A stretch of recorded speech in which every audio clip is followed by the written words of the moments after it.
I will identify parts of angles, classify angles by measure, and solve equations with the angle addition postulate. Continue. Read the lesson title. Continue. Raise an angle. Continue. Thank you. Oh, and I'm gonna sneeze everywhere. I'm allergic to morning announcements. All right, let's go ahead and just start off with classification. All right, I'm gonna have a nice big exclamation mark to signify, hey, this is a list of important stuff, but these aren't necessarily individual terms. This is a group of things that all go together, okay? We're gonna use this list to help us classify angles. The first way that we're going to classify angles is the acute angle. Have y'all heard of acute angles before? Yeah? They have a special degree measure, don't they? 90? No, wait, isn't it? It is below 90. Below 90? Yeah, below 90. Isn't it 45? Is it 45 exactly? No, it's just, It's just like a little small one. Yeah, she moved her hand, so it was like this. Yeah, below 90. Yeah, below 90. So we're going to write it this way. We're going to write 0 degrees, the less than symbol, leave a space, and then the less than symbol again, and then 90. So this means that our angle measure is going to be between 0 degrees and 90 degrees. I'm introducing you to a new symbol today. It's this one. It's like a circle, except we've put a belt around it. But we haven't pulled the belt so tight that our circle turns into an 8. Okay? Huh? It's not an 8. Because that belt isn't tight. This is still a very round circle, but it has like a belt around it. This symbol right here is a Greek letter. And it is the Greek letter theta. Theta. Theta. This one letter in the Greek language is what the Greeks use when they want to make the th sound, like think or thought or thin or then or, any of the th sounds. Theta. We're going to borrow this letter from them to mean, I don't know the angle measure. The same way that we use x as a variable to be like, I don't know what number that is. We're going to use theta to be, I don't know what angle measure that is. Okay? Okay. Our next angle classification is the right angle. Have you heard of this one before? Yes. What's its degree measure? 90 degrees. Any more? No. Any less? No. Exactly 90 degrees. So we're going to write it as theta equals 90.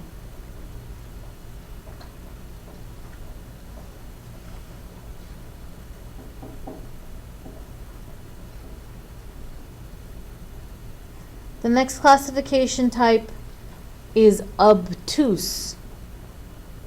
Have you heard this one? Yes. What is the measure on this one? Above 90. Above 90? Does it need to be less than anything? No. Less than what? 180. Yes, less than 180. So the theta, I don't know the angle measure, needs to be somewhere between 90 and 180 degrees. Are these the only types of angles that you're familiar with? Yes. Yeah, most of you are going to go, yeah, there's only these 3 types. There's 2 more. And I'm going to give you those 2 right now. The next angle type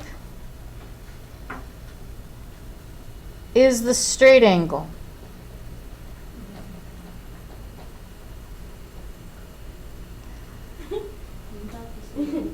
Is that just what? A line, yeah.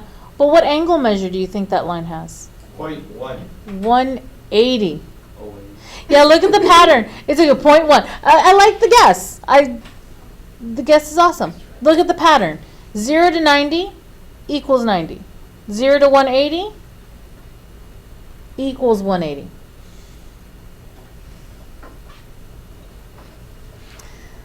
The final type of angle that we will be discussing is the reflex angle. Now look at the pattern. What do you guess its angle measure is? Above 180. It's going to be above 180. Is it going to be below anything? 360. Wow, I'm below 360. So this takes us all the way to complete a full circle, the reflex angle.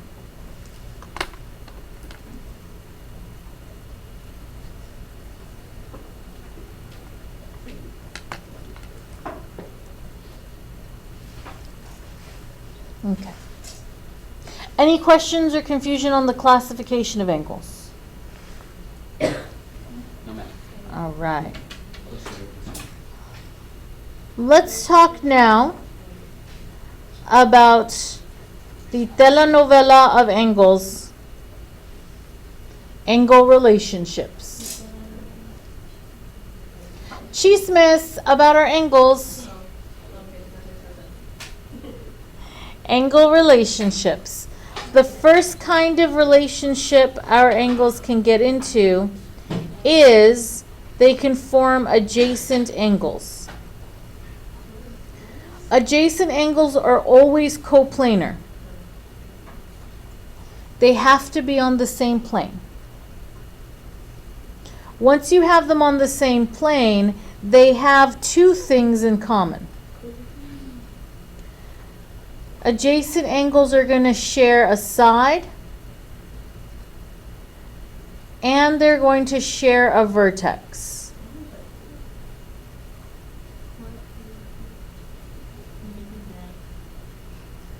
But they will not have a common interior.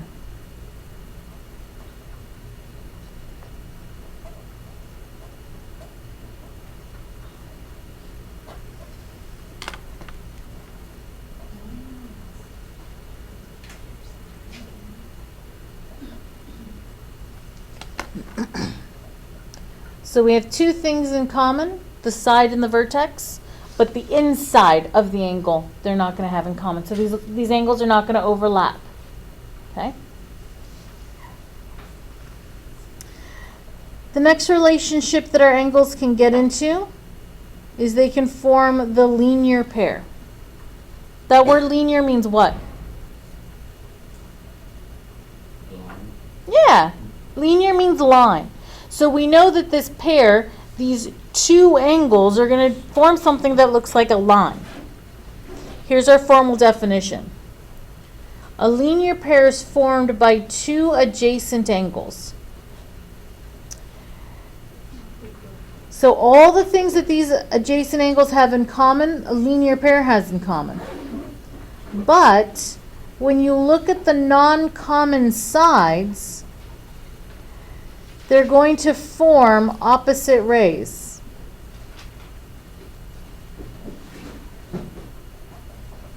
Which means those rays are going to be collinear.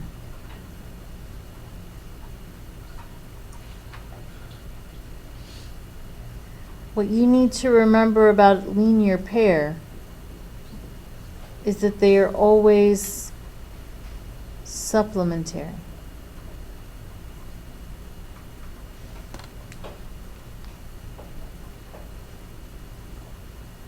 Have you heard the word supplementary before? Do you remember what it means? That's okay. It's all right. I'm happy that you've heard the word before. So let's remind you what the word supplementary means. Oh, and let's try to spell it right this morning, Miss Garanza. Come on, girl. Supplementary angles. These are angles whose measures add up to 180 degrees. No more, no less. Note that our definition doesn't state where these angles have to live.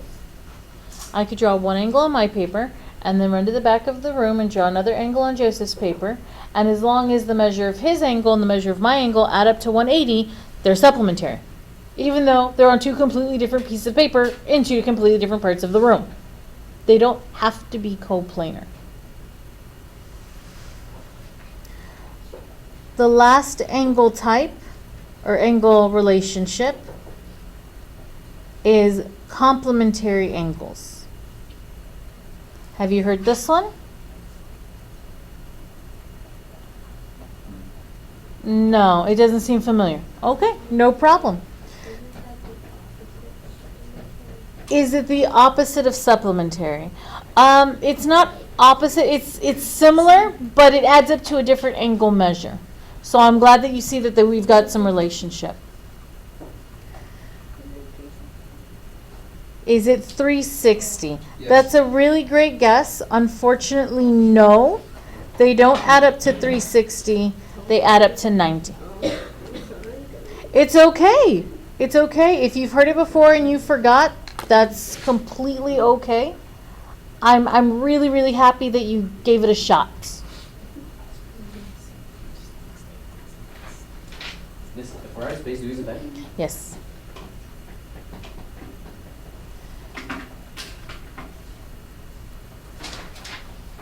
Our last new little bit of thing. Our last new bit of thing is the angle addition postulate.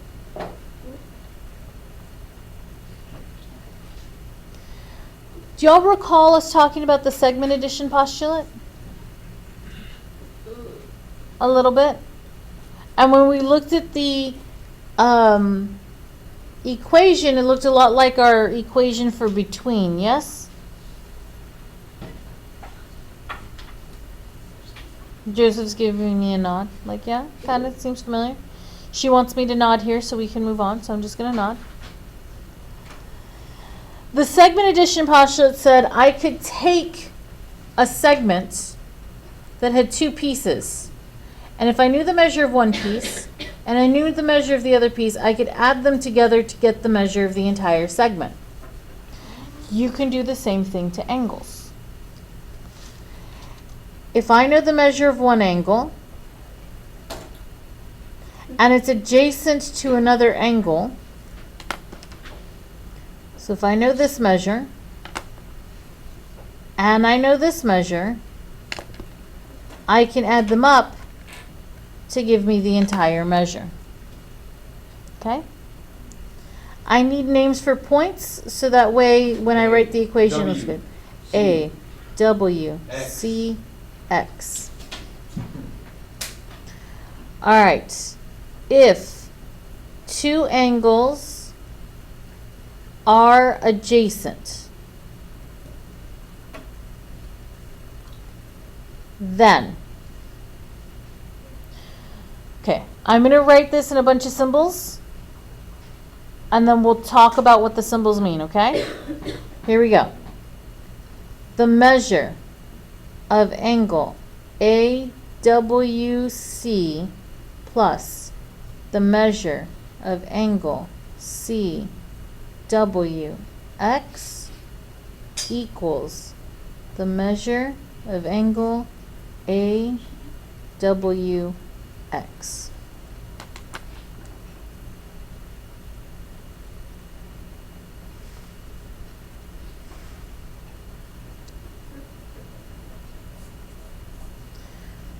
This little m here in front of an angle's name, measure.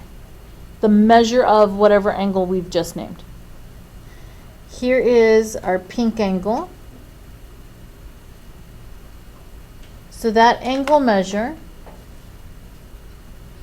plus this angle measure, notice I'm using colors to help your eyes track what we're doing, equals this angle's measure.